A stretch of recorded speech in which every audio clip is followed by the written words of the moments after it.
Okay, my old friend, welcome to my new YouTube channel Spoken English with Anand Kumbhakar. So friend, আগের দিনে আমরা অ্যামিজারের দু রকম ব্যবহার দেখেছি, একটা হচ্ছে ইন্ট্রোডাকশন আর একটা হচ্ছে স্টেট। আজকে আমরা প্রেজেন্ট কন্টিনিউয়াস টেন্সে কীভাবে ব্যবহার হয় সেটা শিখব।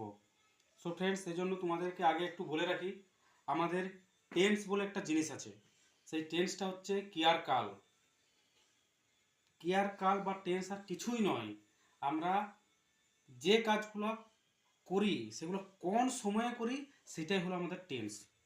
সো টেন্সের তিনটি ভাগ, একটা হচ্ছে পাস্ট, একটা হচ্ছে প্রেজেন্ট, একটা হচ্ছে ফিউচার। পাস্ট মিন অতীতকালে যেসব কাজগুলো করা হয় সেগুলো পাস্ট টেন্সের আওতায় পড়ে, এবং প্রেজেন্ট মানে বর্তমান, যে কাজগুলো হয় বর্তমানে সেগুলো হচ্ছে প্রেজেন্ট টেন্স।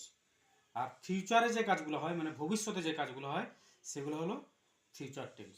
সো ফ্রেন্ডস, আজকে আমরা প্রেজেন্ট টেন্সের চারটি ভাগের মধ্যে একটি ভাগ নিয়ে আলোচনা করব। তো প্রেজেন্ট টেন্সের চারটি ভাগ কি কি আমি লিখে রেখেছি।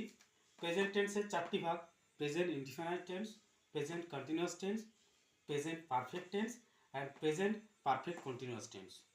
সো ফ্রেন্ডস, এই 12টি টেন্সের মধ্যে একমাত্র প্রেজেন্ট কন্টিনিউয়াস টেন্সে অ্যাম ইজ আর এর ব্যবহার হয়, অন্য কোথাও অ্যাম ইজ আর এর ব্যবহার হয় না টেন্সের ক্ষেত্রে। ওকে, সো প্রেজেন্ট কন্টিনিউয়াস টেন্সটা কি? প্রেজেন্ট কন্টিনিউয়াস টেন্স হচ্ছে সেই টেন্স যেখানে আমরা যে কাজগুলা করছি, চলছে বর্তমানে, সেই কাজগুলোকে প্রেজেন্ট কন্টিনিউয়াস টেন্স বলা হয়। যেমন আমি এখন খাচ্ছি, মানে কাজটা চলছে, এটা হচ্ছে প্রেজেন্ট কন্টিনিউয়াস টেন্স। আমি গাড়ি চালাচ্ছি, এটা হচ্ছে আমি চালাচ্ছি, এই মুহূর্তে চালাচ্ছি, কাজটা চলছে, বর্তমানে চলছে, এটা হচ্ছে প্রেজেন্ট কন্টিনিউয়াস টেন্স। আমি দু চারটা উদাহরণ দিচ্ছি, তাহলে তোমাদের কাছে ক্লিয়ার হয়ে যাবে। ফ্রেন্ডস, আমাদের ছিল এম, ইজ আর আর। ওকে, সো এম দিয়ে দু তিনটা সেন্টেন্স বলছি। I am cooking. I am cooking, আমি রান্না করছি। যদি তোমাকে কেউ প্রশ্ন করে তুমি কি করছো, হোয়াট আর ডুইং নাও, সেখানে তুমি বলবে আই এম কুকিং। যদি তুমি রান্না করছো সেই সময়, তখন বলবে আই এম কুকিং। যদি তুমি খাও সেই সময়, তুমি বলবে আই এম ইটিং।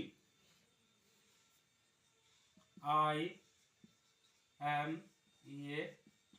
ইটিং। আচ্ছা, ইজ দিয়ে কি হবে? ইজ আগের দিন আমরা শিখেছি ইজ কোন কোন ক্ষেত্রে ব্যবহার হয়। সেক্ষেত্রে তোমরা বলবে হি ইজ রিডিং।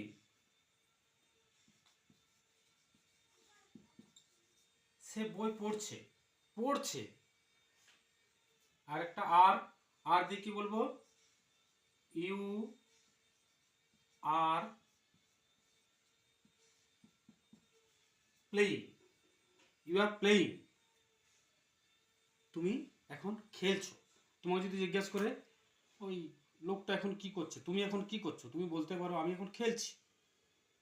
স্ট্রাকচারটা শিখে নাও।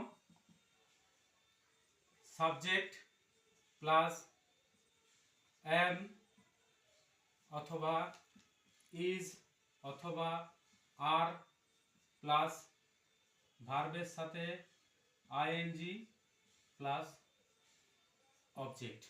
সো এই এম ইজ আর গুলো সাবজেক্ট অনুযায়ী হয়।